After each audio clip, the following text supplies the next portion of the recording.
17 million Americans will lose health care, over 5 million will lose food assistance, and millions will lose their jobs. Some of these are not going to be permanent for working class people. Trump and the Republican Party sent a message to America. If you are not a billionaire, we don't give a damn about you. I want to hop into a Fox News interview with Speaker of the House Mike Johnson because he's really not that good at this, and I want to use him as the sort of punching bag to debunk most of the MAGA talking points circling right now with the legislation and all of this, the disasters. So leave us a like on the video if you can. It helps us out a ton. It lets us know you enjoy the content, and let's see what nonsense we can debunk. All we know to do at this moment is pray. Every available resource has been deployed. The president, of course, is dialed in and watching this develop moment by moment as we are, and we'll handle supplemental funding requests as they come in, but right now they're still trying to do rescue and recovery. This is a perfect example of right message, wrong messenger, where this is how we all should respond to emergencies and tragedies and disasters without politics getting involved. Now, the problem is why he's so willing to do this for Texas, which is a deep red state, and express the need for aid and willingness to send it without hesitation, as he should. Yet when it was LA burning to the ground, this clown said, I can't commit to sending aid. He drug his feet on getting the aid sent while people's houses were burning down, and then claimed that, well, there would have to be conditions because, well, it was actually California's fault that it happened because liberals are stupid and they voted him in. And like, why can't these partisan hacks not just have actual consistent empathy for those facing hardship? I don't know. Party of religious values, by the way, guys. Ken Martin said, Donald Trump and the Republican Party sent a message to America. If you are not a billionaire, we don't give a damn about you. 17 million Americans will lose health care, over 5 million will lose food assistance, and millions will lose their jobs. Voters that we talked to in our latest poll very much think that this is going to hurt their family. Put the numbers up there. The largest group says not going to be good for them. You heard what Congressman Khanna said.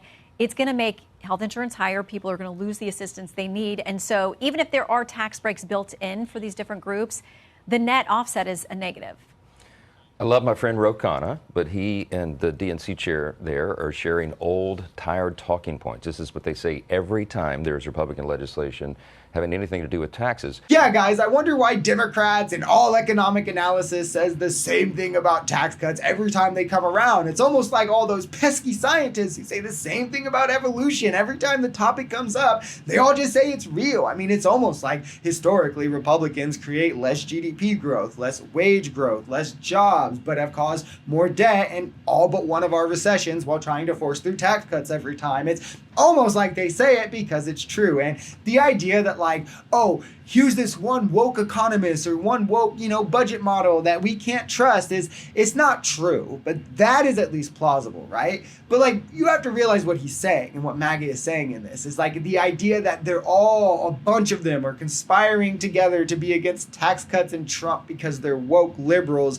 It's insane. But these people also think the 2020 election was rigged, right? But the idea that like the Tax Policy Center, the CBO, Penn Wharton, Yale Budget Lab, and the Tax Foundation, all of which predict at or under 1% growth, are all just lying because they're woke and in some conspiracy, again, insane. And a loss in income for the lowest earning Americans is being projected by all of these. Are they woke and lying about this as well? No, it's just facts are unfortunate to a lot of their positions, so now they're woke. They have a liberal bias. Some of the tax cuts that they put in place for working class people are time sensitive. They expire in a couple of years, whereas the one for the wealthiest Americans are permanent.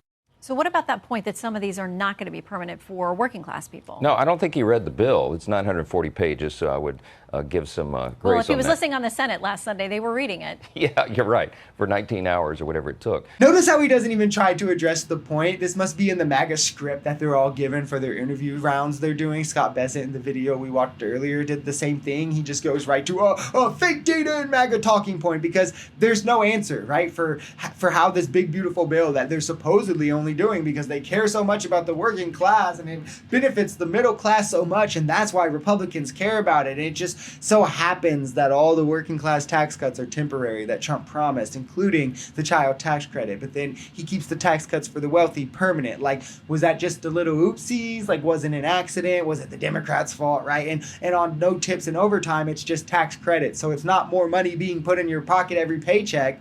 It's you claiming it at the end of the year to possibly get more on your taxes back or to pay less in taxes. A total scam being sold to you as gold, the ultimate Trojan horse of a handout to the wealthy.